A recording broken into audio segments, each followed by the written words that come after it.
The gentlewoman yields back. Ms. Omar, you're recognized for 5 minutes. I move to strike the last word. You're recognized for 5 minutes. It is no secret that student loan debt has become an overwhelming burden on millions of Americans, preventing them from achieving their dreams, hindering their ability to contribute to our economy. I am so disappointed to see the efforts from my Republican colleagues to use the CRA to attack millions of workers and families with student debt. If you can get past the shock of how cruel this is and ask why, you will see the answer is to simply score political points and nothing more. Some of my colleagues on the other side are fine with accepting millions of dollars in PPP loan forgiveness for themselves and are always ready to bail out corporations, but draw the line at providing financial relief to individuals struggling with student loan debt. They also like to falsely claim that student debt relief will merely pay off the debt of the elite.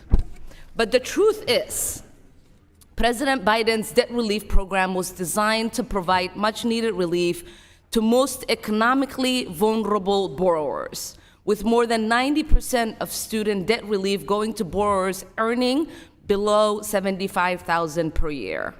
That includes more than 75,000 constituents in Chairwoman Fox's district who are eligible for student debt relief, 77,000 constituents in Chair Owen's district, and almost 97,000 constituents in Representative Stefanik's district, and over 40 million eligible constituents across the country that would benefit from debt relief, half of which have already been fully approved for discharge but are in limbo because of politically motivated efforts by the Republicans. Since the beginning of the payment pause, which began under the Trump administration and has had bipartisan congressional support up until recently, millions of borrowers have been able to use the monthly savings to keep food on the table and roof over their heads during the pandemic. But perhaps the cruelest piece of this proposal is the one that would retroactively overturn the 7th payment pause. This would not only force borrowers back into repayment, but resulting in thousands of dollars in payments and accumulated interest added back onto their balances. The cruelty is the point. The reality is that payment pause has been critical economic lifeline for tens of millions of borrowers. Public service workers have been able to accrue credit towards forgiveness under PSLF.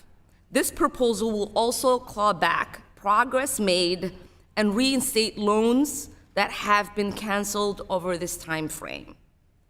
These are the same nurses, educators, service members, and hundreds of thousands of other public service workers across the country who have been called our heroes over the course of this pandemic.